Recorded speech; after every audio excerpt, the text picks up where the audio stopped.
मंडळी नमस्कार, मी विलास बडे. न्यूज 18 लोकमतवर तुम्ही पाहताय बडे मुद्दे.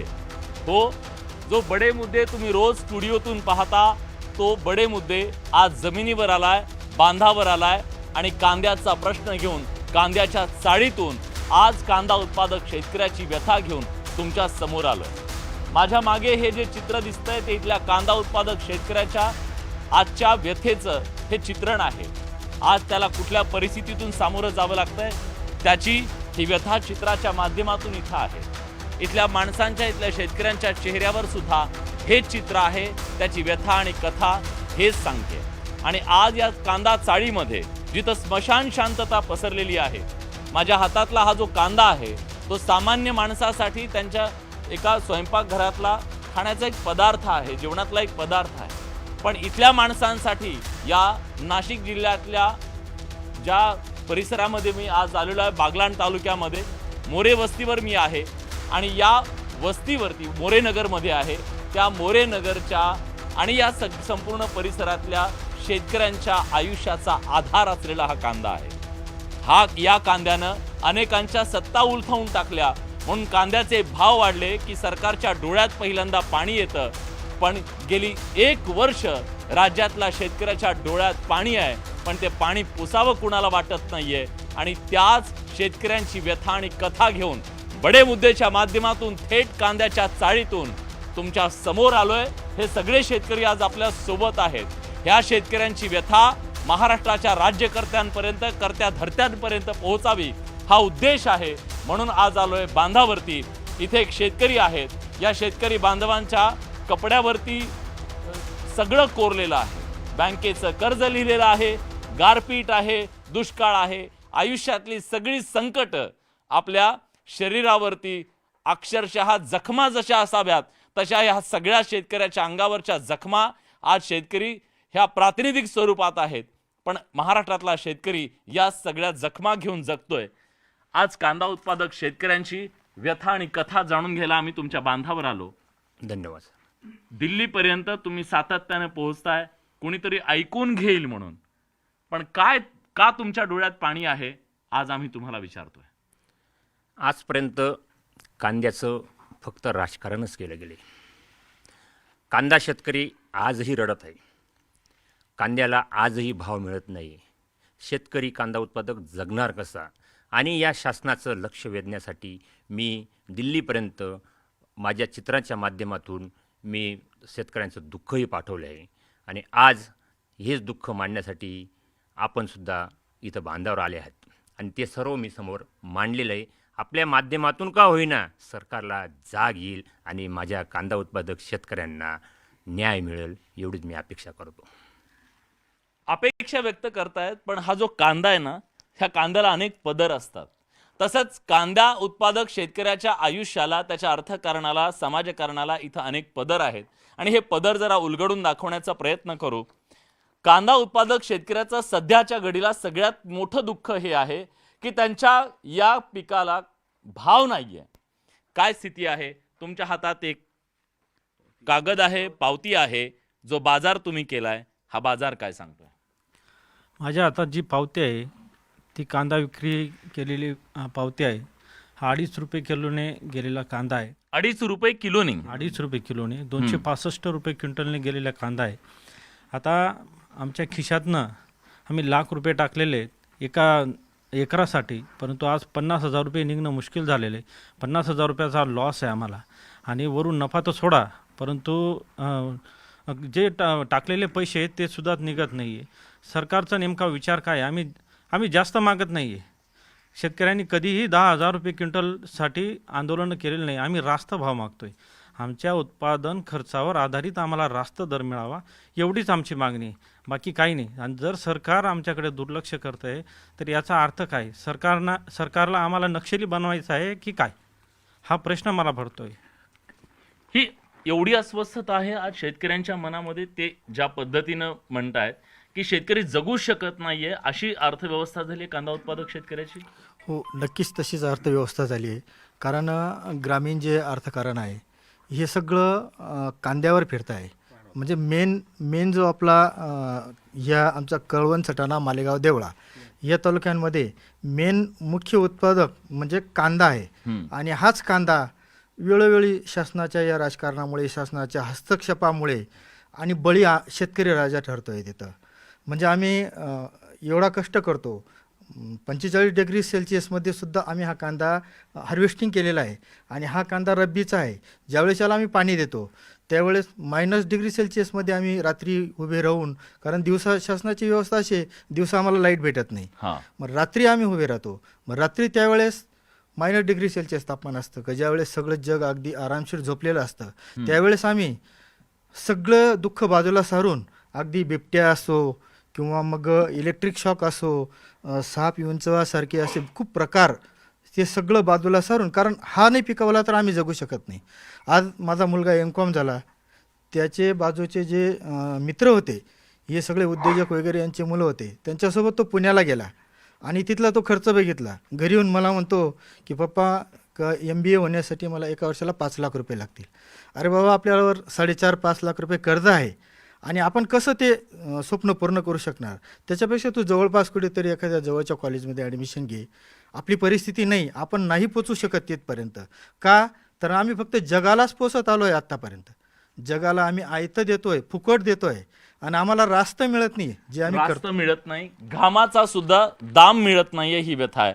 आणि शेतकऱ्याच्या पोरांना शिक्षण घेताना काय अडचणी येत आहेत, किती कॉम्प्रोमाइजेस करावे लागत आहेत, हे यांनी सांगितलं. या कांद्याच्या प्रश्नानं ग्रामीण भागातलं अर्थकारण बिघडून गेले. हां विलासजी, पहिले तुमचं मी प्रथम स्वागत करतो की तुम्ही आमच्या थेट बांधावर आलात. विलासजी, अहो काय सांगा तुम्हाला, ऐकून घ्या. नांगरणीपासून, निंदणीपासून, खुरपणीपासून आणि खाद्य, कृत्रिम खाद्य इतकं महाग झालं आहे की अक्षरशः घेणं होत नाही विलासजी. आणि शेतकरी जगावं का मरावं?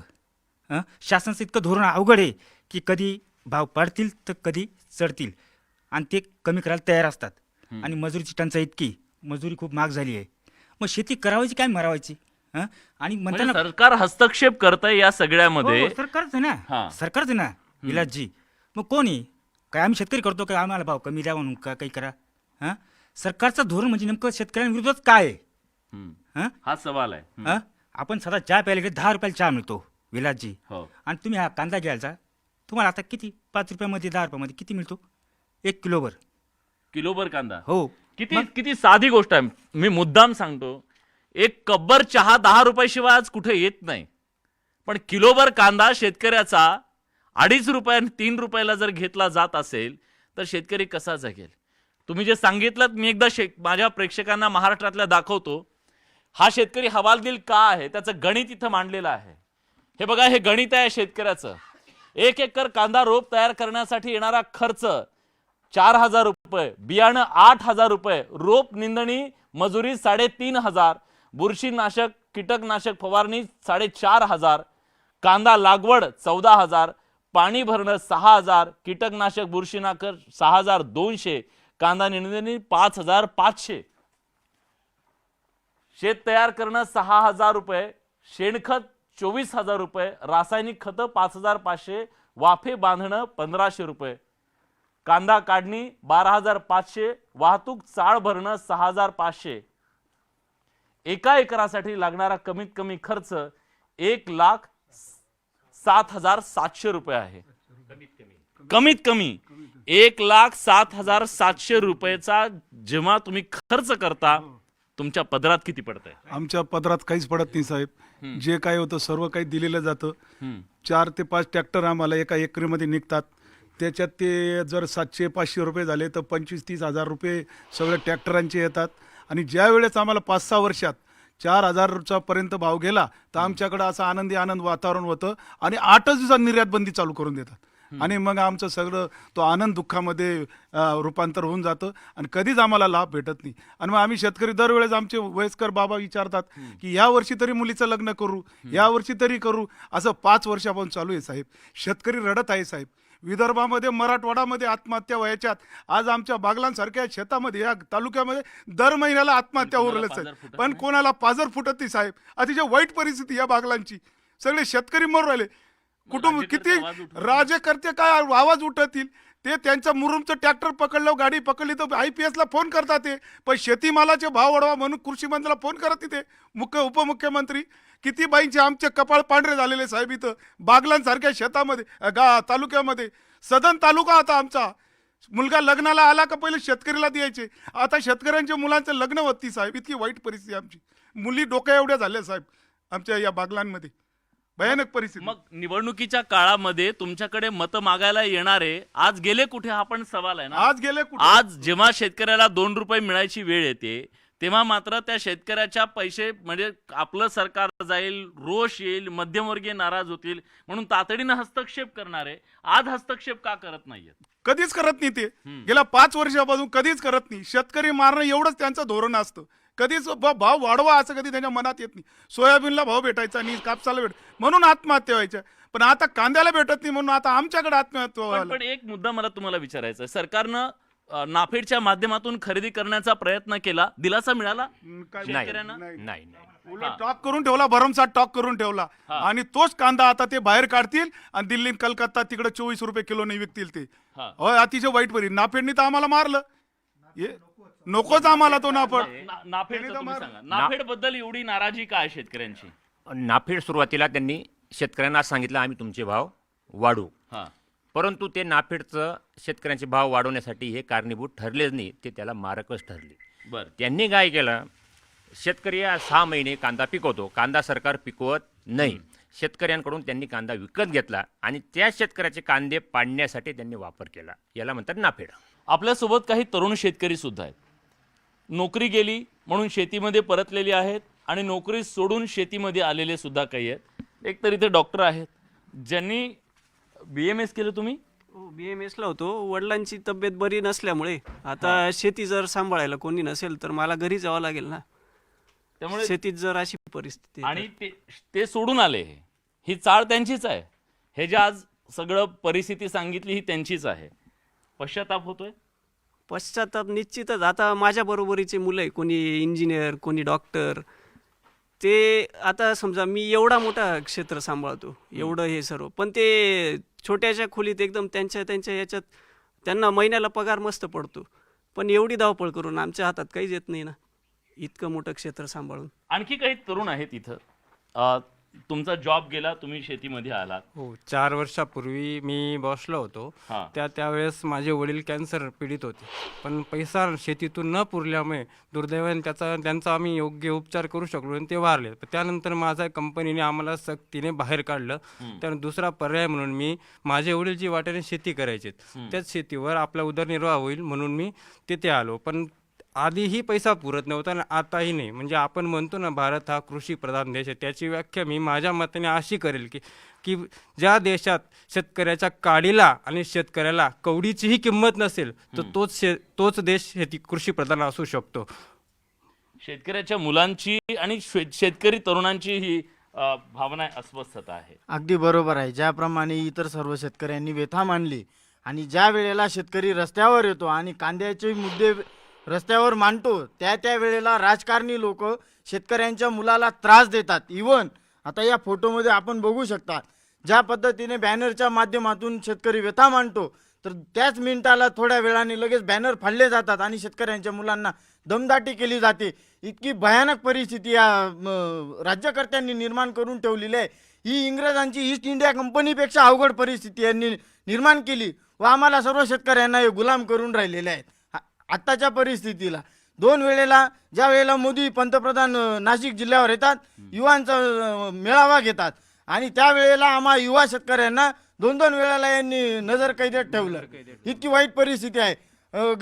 अचानक घरी पोलीस गाडी येते, उचलून घेऊन जाते आणि काय संबंध, काहीच नाही. काय केलं आम्ही आमच्या हक्कासाठी, न्यायासाठी लढलो, त्यामुळे आम्हाला आमचं चुकलं काय हा मोठा प्रश्न आहे. हा सवाल आहे. आता मला सांगा, ह्या सगळ्यावरती उपाय काय नेमका?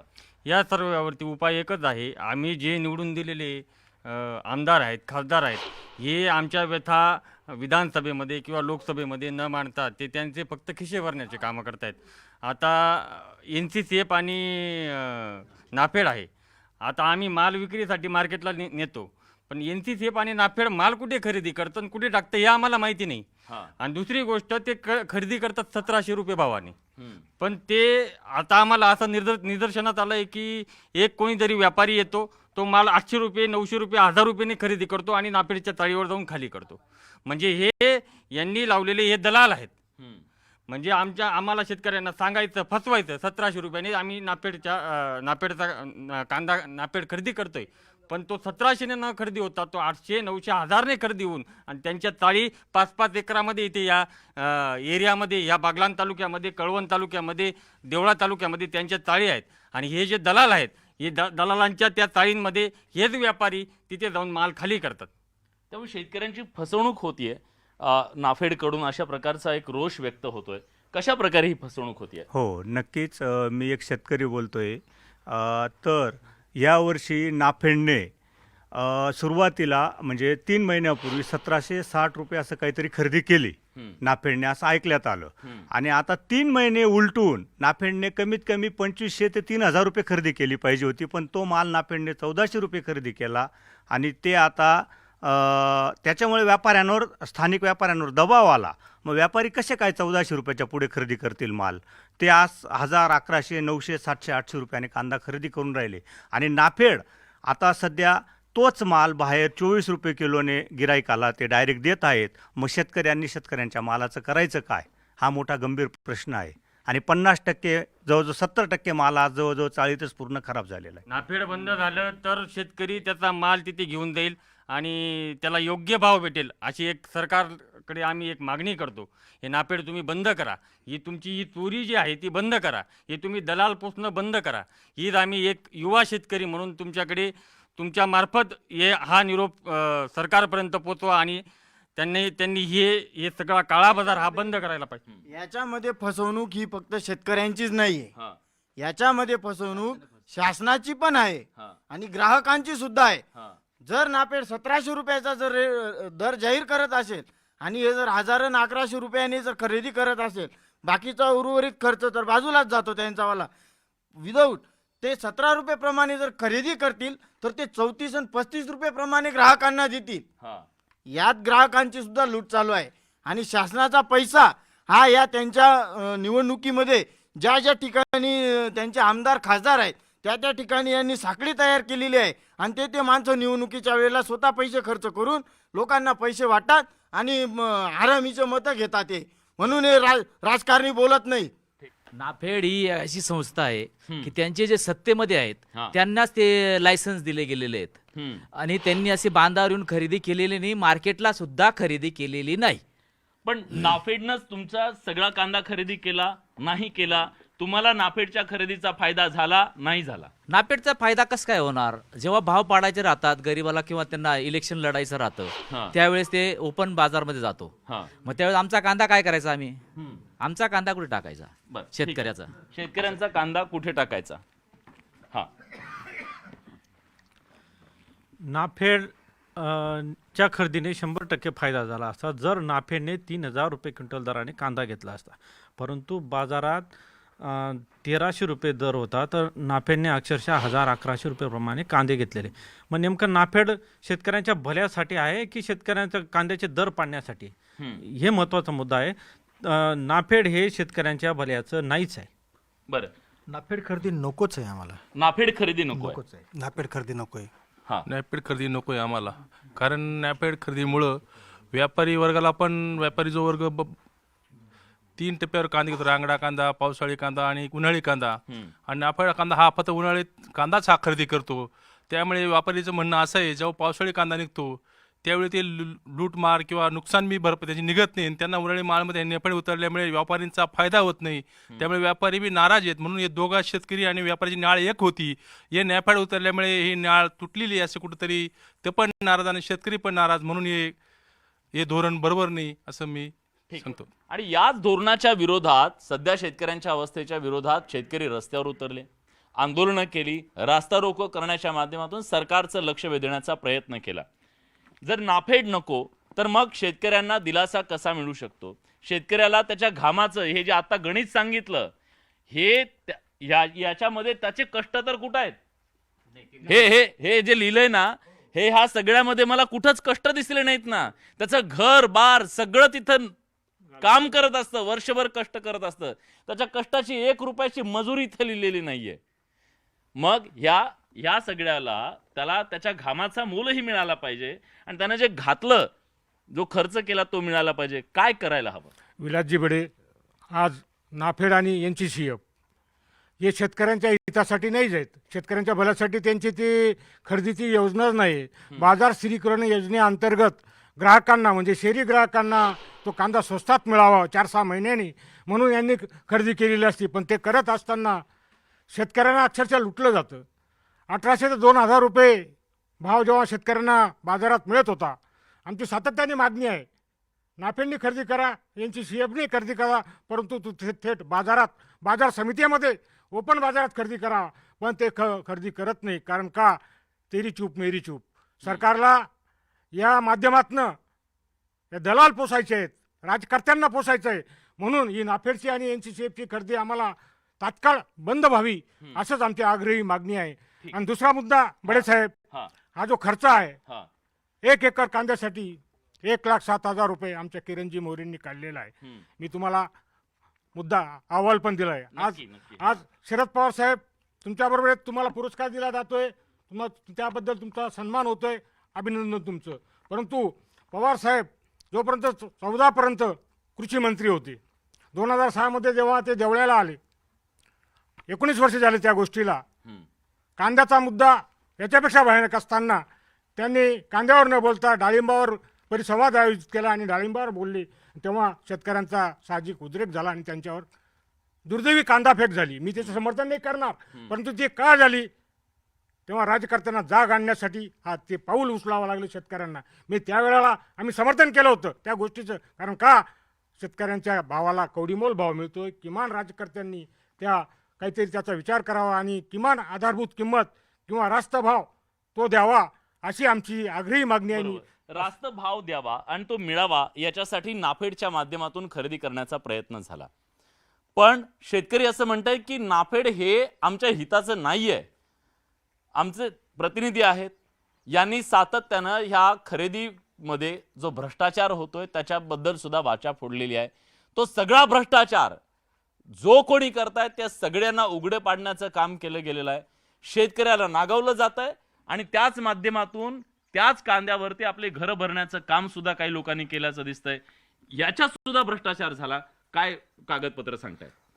विलास सर, माझ्याकडे जी कागदपत्र आहे त्या कागदपत्रानुसार ही जी मंडळी आहे यांचा जो नाफेड आणि NCCFवर जो आक्षेप आहे तो अतिशय रास्त आहे. पहिली मागणी यांची जी आहे ती म्हणजे नाफेडने आणि NCCFनी खुल्या बाजारात खरेदी करावी, लिलावात सहभागी व्हावं. शेतकऱ्यांचा कांदा जर लिलावात घेतला गेला तर त्याला लिलावात त्याची कॉम्पिटिशन होईल आणि कॉम्पिटिशनमध्ये शेतकऱ्यांना भाव मिळेल. मात्र त्या लिलावात ते भाग घेत नाही, शेतकऱ्यांच्या चाळीवर जातात आणि व्यापारी खरेदी करतात. आणि ह्या कंपन्या आहेत, या कंपन्या कुणाच्या आहे? राजकीय नेत्यांच्या आहे, आमदारांच्या खासदारांच्या नातेवाईकांच्या ह्या कंपन्या आहे. या कंपन्यांना नाफेड आणि NCCFनी कॉन्ट्रॅक्ट दिलं.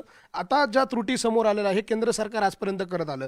मात्र ज्यावेळेला याच्या तक्रारी या शेतकरी नेत्यांनी केला त्यावेळेला राज्य सरकारने या संदर्भामध्ये हा एक GR काढला. हा GR आहे 18 जुलै 2025चा. या माध्यमातून या नाफेड आणि NCCFच्या कांदा खरेदीवर नियंत्रण मिळवायचा प्रयत्न सरकारने केला. हा GR काढल्यानंतर ज्यावेळेला राज्य सरकारने अर्थात जिल्हा उपनिबंधकांनी ज्यावेळेला याची चौकशी केली तर त्या चौकशीचा अहवाल हा अतिशय धक्कादायक आहे. आणि यामध्ये फयाज मुलानी नावाचे जिल्हा उपनिबंधक म्हणताय की जे कांद्याचे साठवणूक केंद्र आहे त्या साठवणूक केंद्रावरती 298 मेट्रिक टन जर दाखवत आहे, प्रत्यक्षामध्ये त्या ठिकाणी 100 मेट्रिक टन पण नाही आहे, रजिस्टर उपलब्ध नाही आहे. त्याचबरोबर शेतकऱ्यांच्या पोर्टलवरती 95 शेतकरी दाखवायचे आणि प्रत्यक्षामध्ये 5 शेतकऱ्यांकडून खरेदी झाली आहे. इतक्या मोठ्या प्रमाणामध्ये केंद्र सरकारच्या या योजनेमध्ये भ्रष्टाचार झालेला आहे आणि हे करणारे हे सगळे नाफेड NCCFचे अधिकारी आहे आणि हे परप्रांतीय अधिकारी आहे. परप्रांतीय अधिकारी असोत किंवा कोणी असोत हे, पण एका बाजूला हे लोक सरकारला लुटतायत, सरकारलाही लुटतायत आणि शेतकऱ्यांना सुद्धा लुटतायत. आणि या सगळ्यावर इथली राजकीय व्यवस्था काहीच बोलत नाही. या सगळ्याला चाप घालण्याचं काम होत नाही होत. या ठिकाणी काहीच होत नाही. राजकीय लोक फक्त तमाशा बघतात. याच्यात हा जो मुद्दा आहे ना तुम्ही भ्रष्टाचार, याच्यात अजून एक मुद्दा आहे. कारण कांदा जो घेतला जातो ना हा 1 नंबर क्वालिटीचा कांदा घेतला जातो आणि तो मार्च एप्रिलच्या महिन्यानंतर म्हणजे जूनमध्ये घेतला जातो. आणि आम्ही जो कांदा चाळीतमध्ये ठेवतो तर हा कांदा आमचा चांगला असतो, म्हणजे याच्यापेक्षा चांगल्या क्वालिटीचा 1 नंबरचा कांदा घेतात आणि दिल्लीला पाठवताना शेवट नंबरचा कांदा पाठवतात. मग त्यांचा कांदा सडतो कसं काय, हा सुद्धा मोठा गोड गंबाल आहे. म्हणजे तुम्ही हे महत्वाचं तुम्ही किती दिवस सांभाळता हा कांदा? आम्ही हा 6-7 महिने सांभाळतो आणि चांगला. मी जरा दाखव. आणि 1 मिनिट सर, हा. म्हणजे तुम्ही याचे पैसे घ्यायचे, करोडपती पैसे घ्यायचे, ते वापरायचे, शेतकऱ्याचं नाव पुढं करायचं आणि तिकडे ग्राहकालाही फसवतात. हे दिल्लीच्या कुठले असतील ना त्यांना पण फसवतात, त्यांना 3 नंबरचा कांदा विकतात. मुद्दा हाच आहे, ही चाळ आहे. एकदा या चाळीमध्ये हा जो कांदा आहे बघा, हा कांदा शेतकरी काढल्यापासून ते मार्केटमध्ये विकेपर्यंत 7-7 महिने तो सांभाळत असतो आणि त्याचबरोबर या कांद्याला सांभाळणं इतकं सोपं नाही. तळहाताच्या फोडासारखं जपावं लागतं, कारण एक कांदा तुम्हाला माहिती आहे की एक कांदा नासला तर सगळे कांदे नासू शकतात आणि त्यामुळे सातत्यानं याची निगराणी करावी लागते, त्याच्यावर कष्ट करावे लागतात आणि त्या कांद्याची जी प्रतवारी आहे ती खराब होणे याच्यासाठी काम करावं लागतं. हे सगळं काम करताना सुद्धा मोठा आर्थिक भार तुम्हाला सोसावा लागतो, म्हणजे मजुरांना खूप मोठ्या प्रमाणात पैसे द्यावे लागतात. आपल्यासोबत ताई आहेत आणि त्या अधिक सांगतील याच्याबद्दल. जेव्हा तुम्ही या कांद्याची निगराणी करता, किती खर्च येतो या सगळ्यासाठी, किती अवघड आहे? अवघड गण असतं ते, आम्हाला स्टॉक असतं, कारण की एवढा खर्च असतो त्याचा की मजुरांमागे उभं राहणं लागतं, आम्हालाही स्वतःलाही आम्हाला घडावं लागतं. नाही असं नाही, आम्ही त्यांना हातबोट लावूच लागतो. बरं, ते आमची मजुरीचा आमचा विषयच ठेवत नाही इथं. असं तुमच्या मजुरीचं आमचा काहीच तुम्ही तर नसतो, फुकटच आहेत फुकटच म्हणजे. आहे. फक्त आम्ही देखणे करतो आणि त्यांनाही मदत करू लागतो, तो काहीच विषय नाही. ते आम्हाला म्हणजे इतकं असं वाटतं की हे कांदे पीक घेणे सुद्धा शक्य नाही आता असं पण झालं. कांदा चाळीत साठवणं आणि त्याची साठवणूक करून ते जपणं, जोपर्यंत त्याला चांगला भाव मिळत नाही, ज्या दिवशी या शेतकऱ्याला त्याचा कांदा भाव मिळत नाही किंवा तिथं गेल्यानंतर त्याचे 2 पैसे मिळत नाहीत किंवा नेलेल्या ह्याचा खर्च निघत नाही, जेव्हा त्याला फेकून द्यावं लागतं, त्या आई काय टायमाला वाटतं? आमच्या डोळ्याला पाणी येतं ना, त्या टायमाला वाईट वाटतं ना. एवढं कष्ट करून आम्हाला काही मिळतच नाही ना. आता 2 पाटे कांदे फेकावे लागतात, 2 पाटे पसरवून 1 पाटी कांदा चांगला टारलीमध्ये टाकायला लागतो. ही आमची नुकसान असते निवड करताना. निवड करताना. एवढी भयानक परिस्थिती झाली आहे यंदा आम्हाला. म्हणजे सामान्य ग्राहकांना पण हे सांगणं गरजेचं आहे. चाळीतला हा कांदा जो खराब झालेला आहे तो फेकून द्यावा लागतो आणि चांगल्या प्रतवारीचा कांदा बाजारात ग्राहकांसाठी जेव्हा हे सगळे शेतकरी देत असतात, तेव्हा इतक्या चांगल्या कांद्याला त्याच्या कष्टाचा भाव मिळत नाही, ही शेतकऱ्यांची व्यथा आहे. पण या सगळ्याचं उत्तर काय आहे? माझं असं म्हणणं आहे की आता परदेशातलं ड्रॅगन फ्रूट आहे, ते भारतात येऊन मार्केट घेऊन जातं, 150 रुपये किलोने ते विकलं जातं. त्याच्यानंतर ते आवाकाडू नावाचं फळ आहे, ते इथं येऊन चांगल्यापैकी मार्केट घेऊन जातं. मग आमच्या कांद्याला मार्केट का नाही? सरकारने निर्यात बंद का करावी? बाहेर त्या कांद्याला पूर्ण स्वातंत्र्य असायला हवं. आणि तेव्हाच शरद जोशींचं म्हणणं होतं की आमचा माल हा खुल्या बाजारात जाऊ द्या, तुम्ही त्याला अडचण करू नका, तुमचं तंगडं अडवण्याचं जे धोरण आहे ते तुम्ही बंद करा. आमचा एखाद वेळेस आमचा माल फुकटात गेला तर जाऊ द्या, पण एखाद वेळेस एखाद्या वर्षी आमचा माल जर का 10,000 रुपये क्विंटलने जात असेल तर त्या तुम्ही अडवणूक करू नका.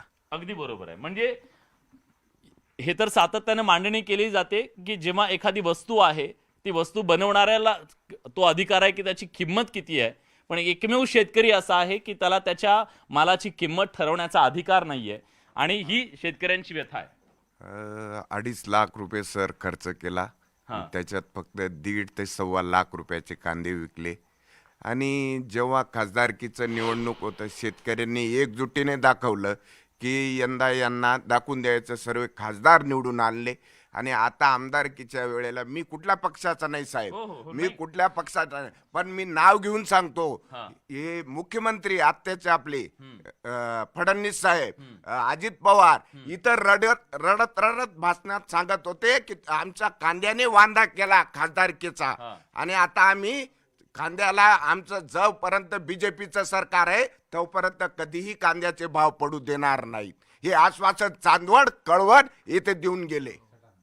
पण त्या आश्वासनाची पूर्तता नाही झाली सर. पूर्तता नाही झाली. निवडणुका येतात, निवडणुकीच्या तोंडावर मतांसाठी नेते आश्वासनं देतात, पण त्या आश्वासनाची पूर्तता होत नाहीये. सरकारला एकच सांगणं आहे की गोरगरीब शेतकऱ्यांची दिवाळी साजरी होऊ देणार की नाही, या गोरगरीब मुलांचं दिवाळी होणार की नाही हे शेतकऱ्यांची मागणी आहे. बरं, सरकार 2 पैसे मिळायच्या वेळेस हस्तक्षेप करतं. सरकारवर इथल्या मध्यमवर्गीयांचा खूप मोठ्या प्रमाणात दबाव येतो, शेतकऱ्यांचा येत नाही का हो? शेतकऱ्यांचं त्यांना काही वाटत नाही, कारण त्यांना फक्त व्यापारी पोसायचे. शेतकऱ्यांशी काही घेणं देणं नाही, फक्त शेतकऱ्यांची मतं पाहिजे त्यांना. बरं, शेतकऱ्यांचा धाक नाहीये का? नाही आहे, अजिबात नाही. शेतकऱ्यांचा सरकारला अजिबात धाक नाही. कारण सरकारला माहिती आहे ना, शेतकरी एकजूट होत नाही, त्याच्यामुळे त्यांचं व्यापारी वर्गाकडे जास्त लक्ष आहे. सरकारला वाटतं मी 2,000 रुपये देतो, पण त्याच्याने काही होत नाही सर. फक्त एक किलो बियाणं घेण्यासाठी 3-3 हजार रुपये मोजावे लागतात सर. आणि मागे तुम्ही व्यथा पाहिली असेल तर एकदम खराब आहे सर कांदा. हां, तर माझं एक कांदा तुमचं अर्थकारण सांगा मला, किती खर्च आला तुम्हाला, काय झालं? जवळजवळ 1 एकरासाठी सर जवळजवळ 1 ते सव्वा लाख रुपये खर्च येतो. आणि त्याच्यात आम्हाला फक्त 50,000 ते कमीत कमी 60,000 रुपये मिळतात. त्याच्यात नाही आमचं घरसुद्धा भागत नाही सर, असं गोष्ट आहे. अजून एक प्रेक्षकांना मला गोष्ट सांगायची आहे. फक्त विचार करा, या चाळीचे मालक तुम्ही आहात. त्या कडेपासून ते या कडेपर्यंत आणि त्या कडेपासून ते तिथपर्यंत किती कांदा आहे हा? किती क्विंटल असेल? जवळजवळ तो 200 क्विंटल माल असेल सर. 200 क्विंटल माल ज्याच्या शेतात आहे, ज्या चाळीत आहे, तिथं खरं तर आनंद असायला हवा की नको? पण आज स्मशान शांतता आहे आणि ह्या शेतकऱ्याच्या डोळ्यात पाणी आहे. का? कारण एवढा सगळा माल पिकवला, हा जो माल आहे त्याचं कष्ट आहेत. म्हणजे त्याने कष्ट केले, कष्टातून ते पिकवलं, पण त्याला भाव नाही, म्हणून ही स्मशान शांतता आहे. पण या सगळ्याचं उत्तर तर शोधावं लागेल. सरकार सातत्यानं म्हणतं, माहिती आहे तुम्हाला, काही मंत्र्यांनी मध्यंतरी सांगितलं की सगळे शेतकरी कांदा लागवड करतात. त्याला उत्तर काय? काल भारत पाकिस्तान मॅच झालेली. मी कालचंच एक व्यंगचित्र काढलेलं आहे, बघू द्या. आपण दोघेही मैदानावरचे भारतीय खेळाडू. सरकार तुला जागतिक पातळीवर खेळायला संधी देतं. मलाही संधी मिळाली तर मीही आंतरराष्ट्रीय बाजारात दुश्मन राष्ट्रांना धूळ चारीन, असं म्हणत एका बाजूला तो क्रिकेटमधला चेंडू आणि दुसऱ्या बाजूला कांदा. तर कांद्यानं त्याची व्यथा मांडलेली आहे आणि कांदा सांगतोय की बाबा मला सुद्धा खेळण्याची संधी द्या.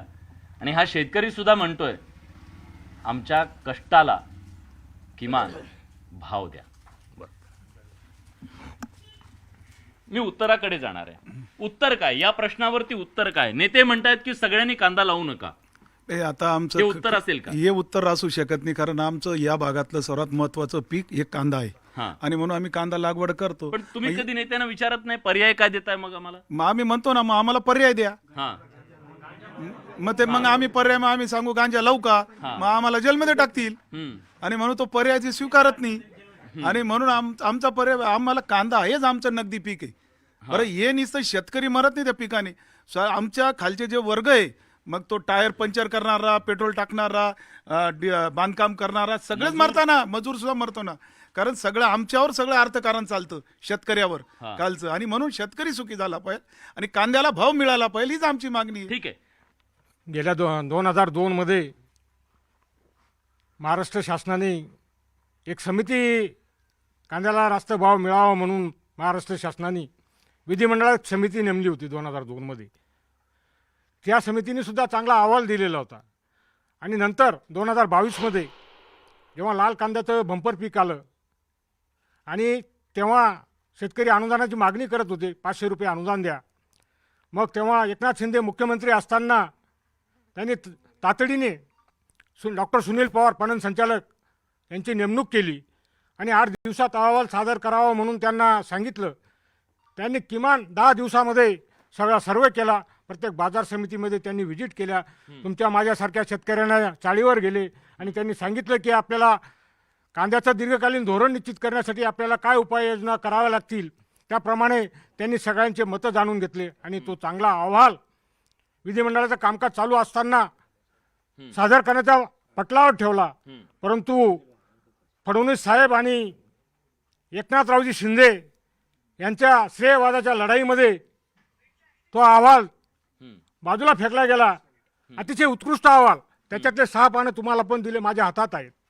आणि असं असताना ते कांद्याच्या भावासंदर्भातलं जे दीर्घकालीन धोरण निश्चित करण्यासाठी जो अहवाल सादर करायचा होता तो तिथं पटलावर आला नाही, त्याची चर्चा झाली नाही. त्याची चर्चा होणं गरजेचे होती.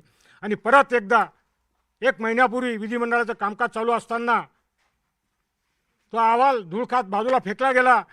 आणि पाशा पटेल, तुम्ही बोललात मागे 2014 सोयाबीन आणि कापसाच्या भावासाठी ज्यांनी लॉंग मार्च काढला औरंगाबाद ते नागपूर, बरोबर आहे ना साहेब? आणि तेव्हा त्यांनी 7,000 रुपये सोयाबीनला भाव मिळावा, कापसाला 10,000 रुपये क्विंटलप्रमाणे भाव मिळावा म्हणून त्यांनी लॉंग मार्च काढून आणि ती मागणी केली. आणि त्याला 10 वर्षे झाले. आणि आज कर्मधर्म सुयोगाने ते मुख्यमंत्री झाले.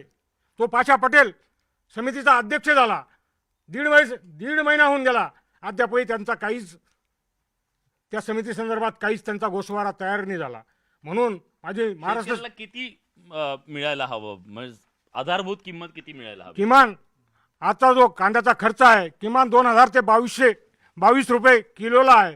किमान शेतकऱ्यांना 2200 ते 3,000 रुपये जर प्रति क्विंटल भाव मिळाला तर शेतकऱ्याला बाकीच्या अनुदानाची गरज नाही. तुझ्या 2,000 रुपये PM किसान योजनेचे नको आम्हाला फक्त उत्पादन खर्चावर आधारित रास्त भाव मिळावा, हीच आमची शेतकरी संघटना आणि स्वाभिमानी शेतकरी संघटना आणि तमाम कांदा उत्पादक शेतकऱ्यांची मूळ मागणी आहे. सर, कांदा उत्पादक शेतकऱ्यांची मागणी ही आहे की आम्हाला तुमच्या कुठल्याही मदतीची आवश्यकता नाही आहे, तुमची कुठली सबसिडी आम्हाला नको आहे, आम्ही तुमच्या दारात सुद्धा येणार नाही, पण किमान आमच्या कष्टाला भाव द्या. भीक नको आम्हाला फक्त कष्टाचे दाम हवे आम्हाला. सरकार फार परिस्थिती वाईट आहे, अवघड आहे, जगणं अवघड काय आहे. आवाहन कराल? मी सगळ्यांकडे येणार आहे, काय आवाहन कराल सरकारला माझी एवढीच विनंती आहे, सबसिडी कुठल्याही प्रकारची देऊ नये सरकारने आम्हाला, फक्त भाव द्या रास्त आम्हाला.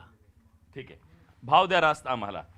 हां, अपेक्षा विलासजी, जे आता भाऊ म्हणले मागे की बुवा आम्हाला सरकारने कुठलेही अनुदान देऊ नये, आम्हाला ना लाडकी बहीणचे पैसे ना PM किसान योजनेचे पैसे, कुठलेही अनुदान नको आम्हाला फक्त रास्त भाव पाहिजे. आणि कृत्रिम जे खत आहे ते स्वस्त मिळायला पाहिजे, एवढीच आमची शेतकऱ्याची. आणि मी ताईंना विचारतो, ताई लाडकी बहिणीचे पैसे नको पण भाव द्या म्हणतात. हो, आम्हाला लाडकी बहिणीचे पैसे नको आहेत. आम्हाला आमच्या कांद्याला, आमच्या शेतकऱ्यांच्या वर्गाला जो कांदा पिकवतो ना त्याला भाव पाहिजे. आम्हाला 2,500 ते 3,000पर्यंत भाव पाहिजे आम्हाला. लाडकी बहीण योजना आम्हाला अजिबात नको आहे.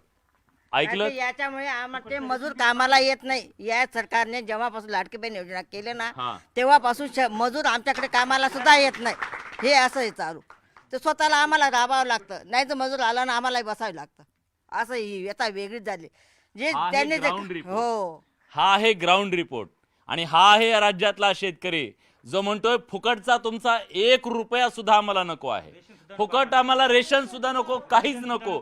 आम्हाला फक्त आमच्या कष्टाचा मोल हवाय, आमच्या पिकाला भाव आहे, तो दिला तर आम्ही तुमच्या दारात कधीच येणार नाही. अशा प्रकारची भावना आज शेतकऱ्यांनी व्यक्त केलेली आहे. आणि या कांदा चाळीतून राज्यातल्या कांदा उत्पादक, लाखो कांदा उत्पादक शेतकऱ्यांची व्यथा आणि कथा राज्याच्या राज्यकर्त्यांच्या समोर मांडण्याचा प्रयत्न केला. पण हे जेव्हा सोशल मीडियावरती जेमिनीचे फोटो व्हायरल होत आहेत तेव्हा बडे मुद्दे मात्र जमिनीवर आहे.